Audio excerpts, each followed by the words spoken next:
Hello, good morning, नमस्कार। सभी का स्वागत है पावर ऑफ नॉलेज लीगल मेरे इस चैनल पे। आई होप सब अच्छे से पढ़ाई कर रहे होंगे। मॉडर्न हिस्ट्री सीरीज़ चल रही है, इसका आप भरपूर प्रयोग कर रहे हैं अपने कंपटीशन की तैयारी में। आज दो टॉपिक हम लेने वाले हैं, boycott of the Simon commission and पूर्ण स्वराज। ठीक है, इसको करेंगे आज और धीरे धीरे ये मॉडर्न हिस्ट्री सीरीज़ भी कंप्लीट हो ही जाएगी। ठीक है, एक दो दिन में हम इसे कंप्लीट कर लेंगे। ठीक है, शुरू करते हैं आज का session. Let's get started. Boycott of the Simon Commission. The catalyst to the new phase of movement was provided when in November 1927 the British government appointed the Indian statutory commission.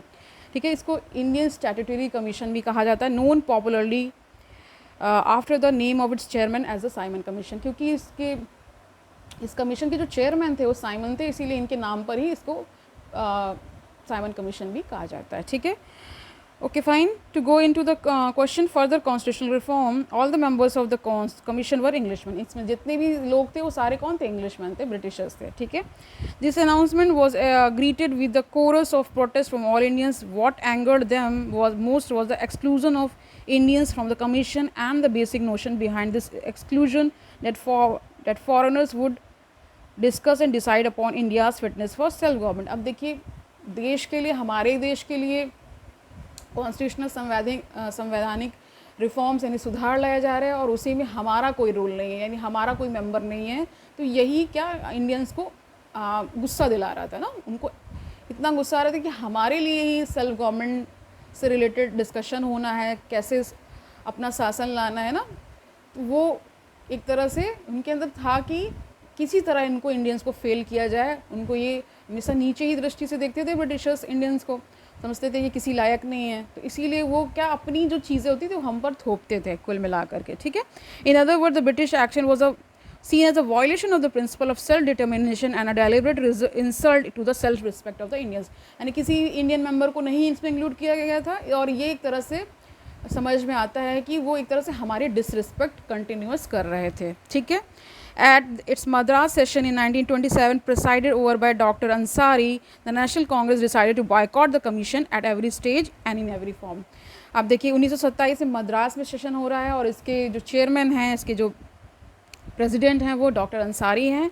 वो क्या कह रहे हैं? कह रहे हैं कि हमें इस कमीशन को हर स्तर पे और हर रूप में इसको क्या करना है? बायकॉट करना है, इसका बहिष्कार करना है। ठीक है, the Muslim League and the Hindu Mahasabha decided to support the Congress decision. अब इसमें देखिए मुस्लिम लीग और हिंदू महासभा भी कांग्रेस INC जो है, इंडियन नेशनल कांग्रेस, उसके डिसीजन को क्या कर रही है? अप्रूव कर रही है, उसका समर्थन कर रही है, अनुमोदन कर रही है। ठीक है, fine. In fact, the Simon Commission united at least temporarily different groups and parties in the country as a gesture of solidarity with the nationalists. The Muslim League even accepted the principle of joint electorates, provided seats were reserved for the Muslims। अब देखिए यहाँ पे Hindu Muslim unity दिखाई जा रही है। ठीक है, और एक सॉलिडारिटी का मतलब होता है एक हो जाना ना, एकजुटता के साथ किसी भी पर्टिकुलर कॉज के लिए आ जाना। ठीक है, तो यहाँ पे सारे मुस्लिम, सारे जितने भी कम्युनिटी के लोग हैं वो कांग्रेस का साथ दे रहे हैं। All important Indian leaders parties also try to meet the challenge of the Simon commission by getting together and trying to evolve an alternative scheme of constitutional reforms. यानी कि जो कॉन्स्टिट्यूशनल रिफॉर्म्स होने हैं, सेल्फ गवर्नमेंट की तरफ हमें जाना है, उससे रिलेटेड जितने भी चीज़ें होनी है वो ये चाह रहे हैं इंडियंस यहाँ पे कि हमें एकजुट होकर के जब हम इस तरह से अपनी बात रखेंगे तो इनके कान में कुछ तो होगा ना, ब्रिटिशर्स के कान में कुछ तो जाएगा। ठीक है, तो यही सारी चीज़ें हो रही हैं। Tens of conferences and joint meetings of leading political workers held. बहुत सारी मीटिंग्स ली जा रही हैं, बहुत सारे देश में इससे पहले प्रोटेस्ट भी बहुत सारे हुए थे। The end result was the Nehru report named after it's chief architect Motilal. अब देखिए यहाँ पे एक नेहरू रिपोर्ट लाई जा रही है जिसके चीफ आर्किटेक्ट कौन है? मोतीलाल नेहरू है, इसको इन्होंने ही बनाया इनका। ठीक है, फाइनलाइज्ड इन अगस्त 1928, जो कि फाइनली इसकी रिपोर्ट 1928 में आ रही है। Unfortunately all party convention held at Calcutta, ठीक है, in December 1920 fail to pass the report. ठीक है, यहाँ पे क्या हो रहा है कि दुर्भाग्यवश क्या हो रहा है, एक ऑल पार्टी कन्वेंशन लाया गया। ठीक है, 1928, जो कि एक तरह से विफल हुआ इस रिपोर्ट को पास करने में। Objections were raised by some of the leaders belonging to Muslim League, the Hindu Mahasabha and the Sikh League. अब देखिए यहाँ पे कुछ डिफरेंसेस भी आ रहे हैं हिंदू महासभा में, मुस्लिम लीग में। ठीक है, और सिख लीग भी है वहाँ पे, तो उनमें बीच में काफ़ी डिफरेंसेस आ रहे हैं। Thus, the prospects of national unity were foiled by these groups and communalism began to grow steadily after this. अब देखिए जब इतने मतभेद हो गए हैं तो कम्युनिज्म भी इसमें जो हिंदू मुस्लिम जो यूनिटी थी वो भी टूट रही है। सिख कम्युनिटी अलग अपना वो दिखा रहे हैं कि कुछ उसमें जो भी उनको चाह रहे होंगे उस हिसाब से उनको नहीं मिल रहा होगा। एक तरह से यहाँ पे धीरे धीरे अब क्या हो गया कि एक तरह से अलग हो रहे हैं लोग ना, जो कि देश के हित में नहीं है। Okay fine. It should also be noted that there exists a basic difference between the politics of the nationalists and the politics of the communist. यानी कि जो कम्युनल देखिए आज की डेट में अगर कुछ कम्युनल लोग हैं जो कि हिंदू मुस्लिम करते हैं तो उस समय भी रहे होंगे ना, तो वैसे ही कहते हैं ना हिस्ट्री रिपीट्स इटसेल्फ, इतिहास अपने आप को दोहराता है। ये बहुत पॉपुलर सेइंग है, हिस्ट्री के लिए कही जाती है। कारण इसका यही है कि कुछ ऐसे तत्व हमेशा समाज में रहते हैं जो कि बांटने वाले होते हैं, और कुछ तत्व हमेशा ऐसे होते हैं जो क्या होते हैं, जो जोड़ने वाले होते हैं। तो ये इसीलिए यहाँ पे सारे टाइप्स के आप लोग को मिल जाएंगे। हर टाइप का आदमी यहाँ पे इस दुनिया में है, ठीक है। उसके अपने एजेंडाज होते हैं, अपने अल्टरनेटिव्स होते हैं, अपने मोटिव्स होते हैं। वो कुछ ना कुछ दूसरों को परेशान करने के लिए करते ही रहते हैं। आगे जानिए क्या हो रहा है देश में। The nationalists carried on a political struggle against the alien government to win political rights and freedom for the country.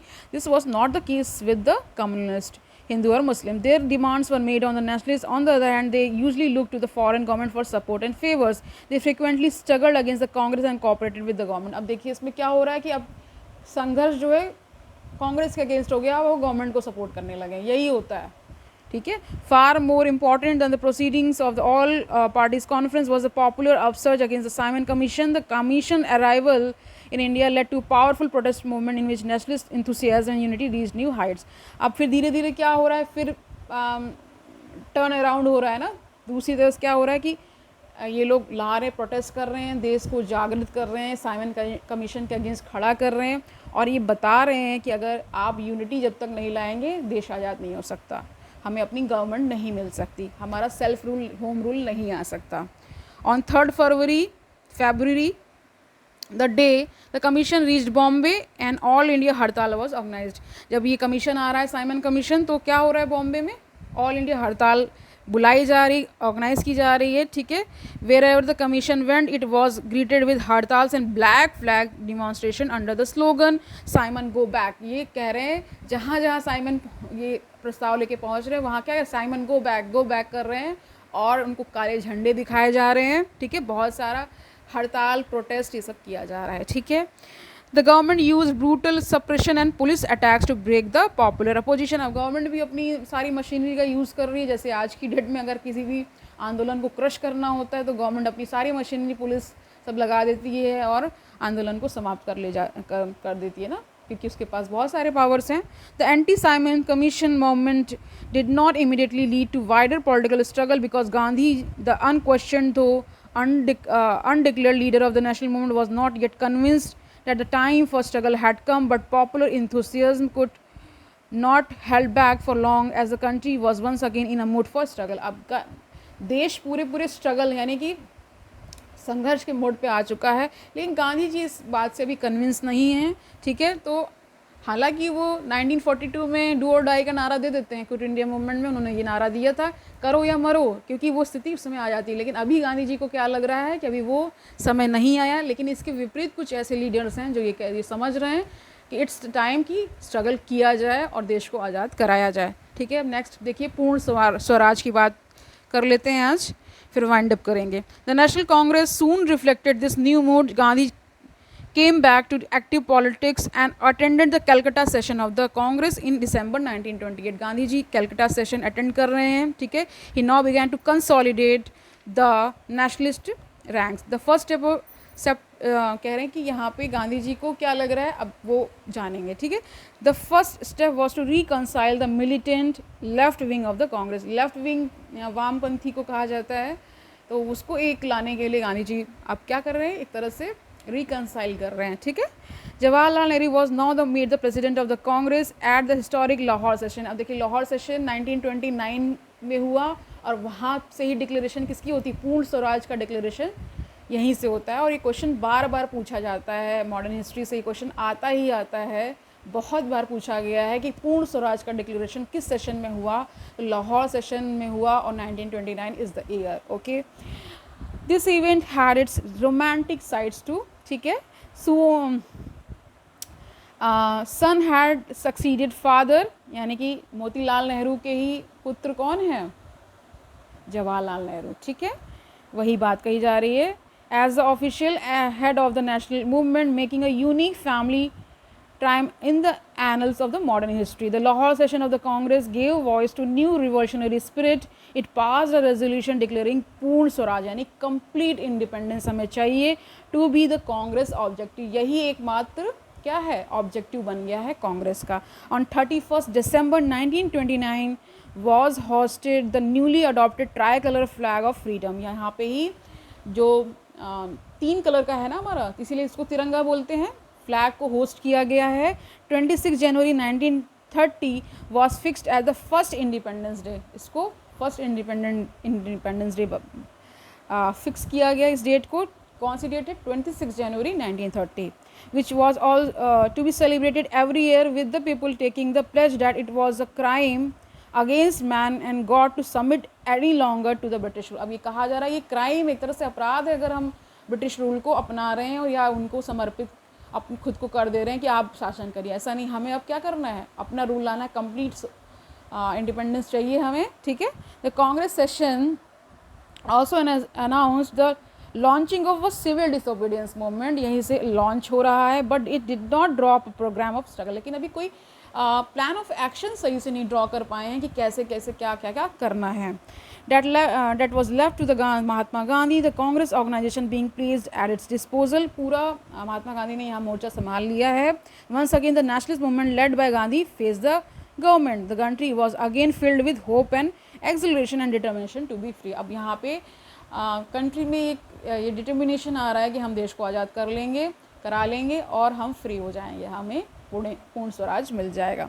तो नेक्स्ट जो हम कल लेने वाले हैं वो सिविल डिसओबीडियंस मूवमेंट लेंगे, और ये थोड़ा सा बड़ा है तो इसको हम कल करेंगे और फिर आगे इसी तरह कंटिन्यू करेंगे। एक टॉपिक और कोई ले लेंगे, लेकिन मेन इस पर फोकस देखिए, सिविल डिसओबीडियंस मूवमेंट का बहुत बड़ा रोल है, इसको अच्छे से करेंगे, एक एक पॉइंट को जानेंगे। तो आज के लिए इतना ही रखते हैं। 2 टॉपिक आज हमने किया है, ठीक है, okay. Boycott of the Simon commission and पूर्ण स्वराज, इसको अच्छे से देख लीजिए, इससे क्वेश्चन बनता है, ठीक है। कल मिलते हैं, तब तक पढ़ते रहिए, एंजॉय करते रहिए, पढ़ाई भी इंजॉयमेंट के साथ करिए, तो क्या बोरियत नहीं होगी, कोई भार नहीं लगेगा, ठीक है। कल मिलते हैं, ऑल द बेस्ट।